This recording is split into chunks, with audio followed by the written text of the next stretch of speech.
শবে কদরের নামাজের নিয়ম, নিয়ত ও কোন সূরা দিয়ে পড়তে হয় একটু জানাবেন। শবে কদরের নামাজের আলাদা কোনো নিয়ম নেই যে দুই রাকাত করে অমুক সূরা এতবার পড়তে হবে অমুক রাকাতে, এরকম কোনো কথা নেই। লাইলাতুল কদর বা শবে কদর হিসেবে রমজানের শেষ দশকের সবগুলো রাতে না পারলে বিজোড় রাতগুলোতে 21, 23, 25, 27, 29 এই রাতগুলোতে বিশেষভাবে ইবাদত বন্দেগী বেশি বেশি করবেন। দুই রাকাত করে যত পারেন নামাজ পড়বেন, আস্তে আস্তে পড়বেন, ধীরে ধীরে পড়বেন, লম্বা লম্বা কেরাত সিজদা খুব ভালোভাবে করার চেষ্টা করবেন। যে কোনো সূরা দিয়ে পড়তে পারেন। সূরা যদি এক রাকাতে কয়েকটা পড়েন বা একই সূরা বারবার পড়েন সেটাও করতে পারেন, কিন্তু নির্দিষ্ট কোনো সূরা পড়তে হবে নির্দিষ্ট কোনো নিয়ম নেই। এরপরে প্রশ্ন হলো, রমজানের প্রথম 10 দিন, মাঝের 10 দিন ও শেষের 10 দিনকে বলা হয় রহমত, মাগফিরাত ও নাজাতের দিন। এটা কতটা সহিহ? তাহলে কি ওই দিনগুলোতে রহমত, মাগফিরাত, নাজাত পাওয়া যাবে নাকি বাকি দিনগুলোতেও পাওয়া যাবে? দেখুন, এই হাদিসের সনদকে মুহাদ্দিসরা কেউ কেউ কিছুটা দুর্বল বলেছেন, কিন্তু এটার মাধ্যমে এটাও হতে পারে যে এই দশকে বিশেষভাবে রহমত দেওয়া হয়, অন্যগুলোতে আমভাবে দেওয়া হয়। এর মানে এই না যে অন্য দিনগুলোতে রহমত দেওয়া হয় না। শেষ প্রশ্ন, নারীদের জন্য কিছু আমল বলুন, কারণ রমজানে বাসায় সাহারি, ইফতারি, অন্যান্য কাজ করতে করতে বেশি বেশি আমলের সুযোগ তারা পান না। মা বোনরা ইফতারি সাহারি ব্যস্ততায় অনেকেই রমজানে ইবাদত বন্দেগীর সুযোগ পান না, তাদের জন্য আমরা বিশেষ কিছু পরামর্শ দিতে পারি। নাম্বার 1, রমজানের আগে থেকে ইফতারের যে আইটেমগুলো আগে থেকে জোগাড় করা যায় সেগুলো আগে থেকে জোগাড় করে, যেমন পেঁয়াজি আইটেম ইত্যাদি অনেক সময় বেটে ফ্রিজে রেখে দেওয়া যায়। যেগুলো আগে করা যায় সেগুলো আগে করে রাখেন যাতে রমজানে ইবাদতবন্দি করতে পারেন। সাহারির সময় ভোর রাতে খেতে উঠে সবাই খাওয়া দাওয়া করে রেখে চলে যায়, আমাদের মা বোনরা দেখা যায় থালা বাসনে ব্যস্ত হয়ে পড়েন। ওই টাইমে থালা বাসন রেখে, যেটা যেভাবে সেভাবে ঢেকে রেখে আপনি মাসগুলো হয়ে যান দোয়াতে সাহারির সময়। এরপরে ফজর নামাজ পড়ে আপনি এবার কাজে লেগে যান। ওই মূল্যবান সময়গুলো নষ্ট করবেন না। আর যখন থালা বাসন ধোবেন বা ইফতার বানাবেন তখনও মনে মনে আল্লাহর স্মরণ, আল্লাহর সাথে কথা বলা, আল্লাহর কাছে দোয়া নিবেদন করা, জিকির আজকার করা, সেই চেষ্টা করতে পারেন।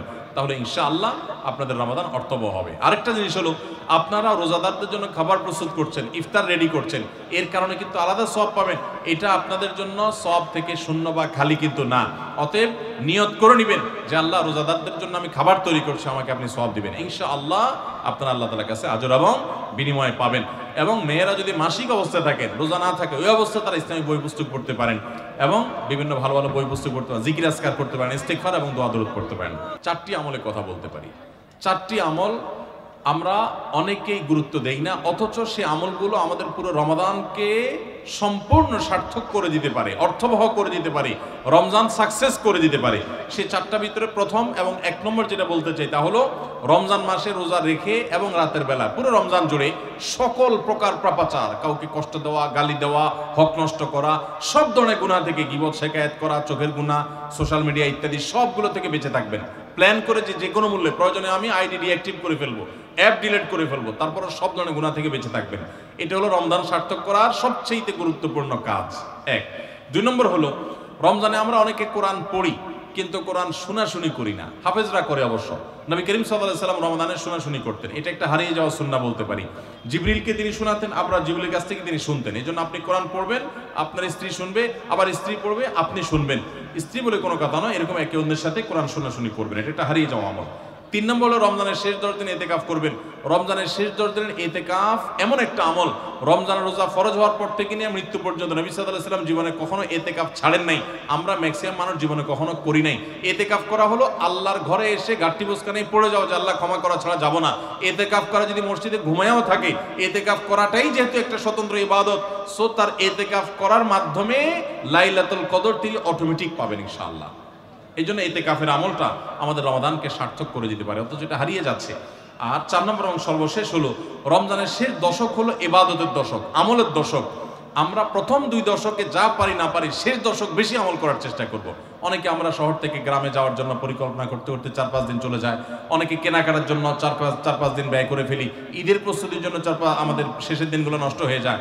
এগুলো না করে আল্লাহর ওয়াস্তে শেষ দশককে ইবাদতের জন্য রিজার্ভ করে ফেলি, গোটা ফ্যামিলি সহ ইবাদত বন্দেগী করি, রমজানটাকে আমরা উপভোগ করতে পারবো ইনশাআল্লাহ। এটা আমাদের জন্য তৃপ্তির রমাদান হবে। আল্লাহ আমাদেরকে তৌফিক দান করুন। তাহলে 4টি আমলের কথা বলেছি, সকল প্রকার গুনাহ থেকে বেঁচে থাকা, কোরআন শোনাশুনি করা, ইতিকাফ করা এবং রমজানের শেষ দশক বিশেষভাবে ইবাদতের পরে যত্নশীল হওয়া, শেষ দশকে সকল ব্যস্ততা কমায় দেওয়া। এই 4টি জিনিস আমাদের রমাদানকে সার্থক করতে পারে ইনশাআল্লাহ।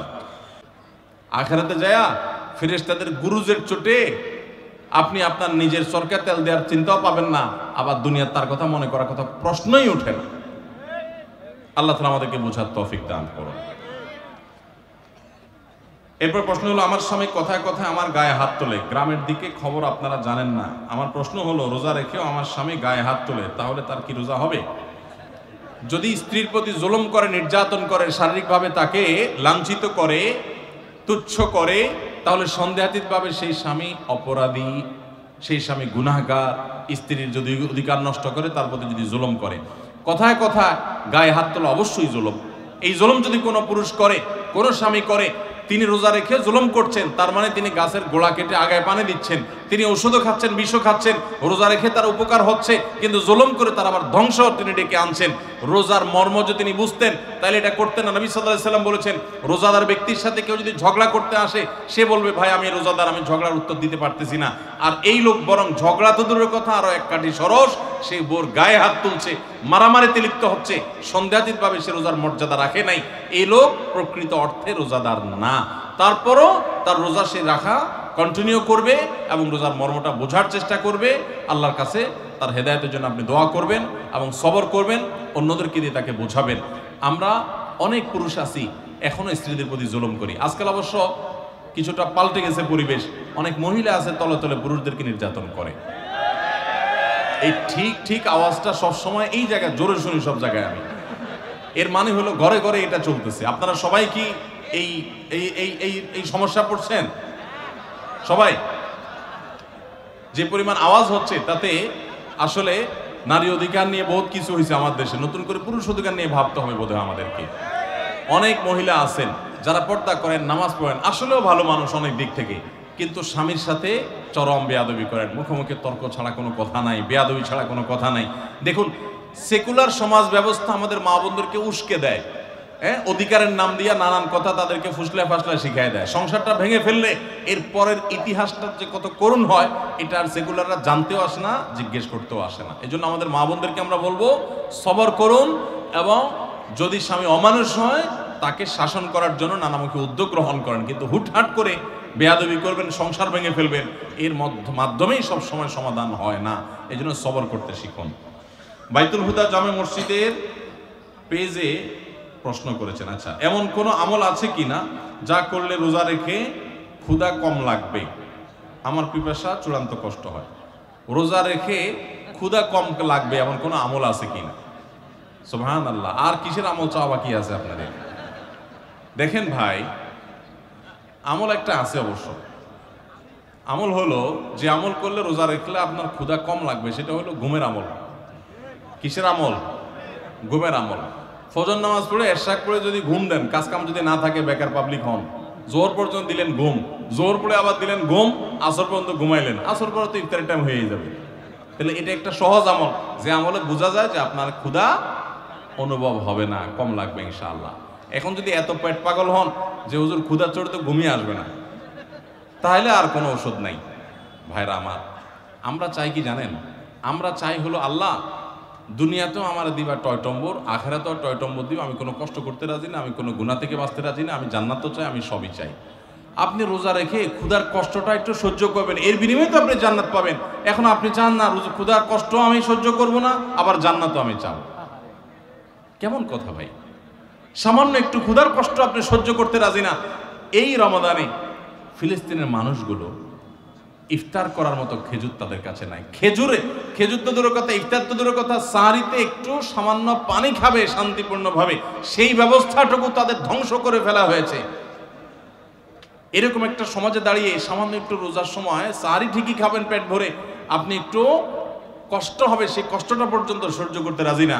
আপনি কোন মুখে আল্লাহর কাছে জান্নাত আশা করবেন, দাবি করবেন? অনন্ত অসীমকারের সুখের ঠিকানা এই দুনিয়ার সমান 10 দুনিয়া কমপক্ষে, এর বেশিও হতে পারে, এরকম জান্নাত আল্লাহর কাছে আপনি ডিমান্ড করবেন, দোয়া করবেন, চাইবেন কোন মুখে? যে রোজার কষ্টটা আপনি সহ্য করতে রাজি না। আল্লাহর কাছে দোয়া করেন যে আল্লাহ আপনি আমাকে সবরের তৌফিক দান করুন। এরপর প্রশ্ন হলো, আমরা গরিব মানুষ, শ্রমজীবী, মাঠে আলু তোলা, সরিষা কাটা এবং মাটি কাটা ইত্যাদির কাজ করি। রোজা রাখা বিরাট কঠিন, রোজা রাখলে কাজ করা যায়, কাজ নাই, ভাত নাই, কি করব তাহলে? ভাইরা আমার, এই প্রশ্ন আমাদের যখন আসে শ্রমজীবী ভাইদের কাছ থেকে, তখন আমরা প্রথমেই তাদের প্রতি সমবেদনা জানানোর চেষ্টা করি যে আমরা এমন একটা সমাজে বাস করছি যে সমাজে আমাদের শ্রমজীবী ভাইদের জন্য আসলে ভালো কোনো ব্যবস্থা নেই। অনেকেই এমন আছেন যে দিন আনেন দিন খান, কাজ না করলে তার পেটে ভাত নেই। এই ভাইদেরকে আমরা বলবো আপনার এমন হার্ড পরিশ্রম করতে হয় যে রোজা রেখে সেটা করা সম্ভব নয়। এই অজুহাতে আপনার রোজা না রাখার সুযোগ নাই। আপনি এখন বলবেন হুজুর তাহলে কি মরে যাব? না, মরেও যাবেন না। আপনার জন্য বহু বিকল্প আছে। কি কি বিকল্প আছে? ধরুন একজন রিক্সা চালক, এই রিক্সা চালানো খুব হার্ড পরিশ্রমের কাজ। আজকাল অবশ্য বেশিরভাগ এলাকাতে মোটর লাগাই নিছে, যারা প্যাডেল মারেন পায়ে দিয়ে, তাদের অনেক কষ্ট হয়। এখন আপনি বলতে পারেন হুজুর 8 ঘন্টা 7 ঘন্টা 6 ঘন্টা রিক্সা চালায় কিভাবে রোজা রাখবো এই গরমের সময়? আমি বলবো ভাই, আপনার যে অনেকগুলো অপশন আছে তার ভিতরে একটা অপশন হলো আপনি যদি ইচ্ছা করেন যে রমজান মাসে আমি রিক্সা চালাবো খুব অল্প সময়, যে জমার টাকা তুলে কোন রকম আমার ডাল ভাত কেনার কোন রকম ব্যবস্থা হবে, মানে কোন রকম বেঁচে থাকার ব্যবস্থাটা হবে। যেহেতু আমার রোজা রাখা লাগবে এই জন্য আমি ডিউটি একটু কমায় করবো, 6 ঘন্টা জায়গা 3 ঘন্টা করব। এবং দিনে ডিউটি করলে প্যাসেঞ্জার একটু বেশি থাকে, আমি একটু রাতে বেশি ডিউটি করব, প্যাসেঞ্জার একটু কম থাকবে, তারপরেও আমার রোজাটা রাখা হবে। চেষ্টা করলে উপায় আছে না নাই? আপনি যদি আগে থেকে 4 মাস আগে থেকে প্ল্যান করেন, যেহেতু সামনে রমজান মাস আসতেছে, রমজান মাসে হার্ড পরিশ্রম আমি করতে পারি না, করতে গেলে রোজা রাখা হয় না, রোজা রাখা এদিকে ফরজ, আমার আল্লাহর কাছে যেতে হবে, সেজন্য আমি 4 মাস আগে থেকে যদি একটু একটু করে টাকা জমা করে রাখি রোজার মাসে, যাতে আমি বসে বসে খেতে পারি বা কম পরিশ্রম করে সংসার চালাতে পারি, তাহলে সেই সুযোগ আছে না নাই? এরকম বহু সুযোগ আছে। আপনি লোন করে করতে পারেন, পরে সেই লোন পরিশোধ করতে পারেন। করোনার সময় দেখেন আমরা অনেক কিছুকে মনে করি অসম্ভব, করোনার সময় সেগুলো যে সম্ভব সেগুলো আমরা হাতে কলমে দেখেছি। যখন কোয়ারেন্টাইনের সময় রিক্সা চালকদের রিক্সা বন্ধ ছিল তখন কিভাবে চলেছেন, মাসকে মাস বছর জুড়ে যদি চলতে পারেন, এখন 1 মাস চলতে পারবেন না। এই জন্য ভাই কষ্ট হবে ঠিক, কিন্তু সদিচ্ছা থাকলে সম্ভব। আর যারা যত বেশি পরিশ্রম করবেন, আপনি শ্রমজীবী মানুষ, অভাবী মানুষ, আপনার শ্রম অনুযায়ী আল্লাহ তাআলা আপনাকে বিনিময় দেবেন ইনশাআল্লাহ। যারা যত বেশি কষ্ট করবেন, ওই ধনীদের রোজার চাইতে আপনার রোজার মর্ম আল্লাহ তাআলার কাছে অনেক বেশি। ইতিকাফ থাকা অবস্থায় মুরগি বা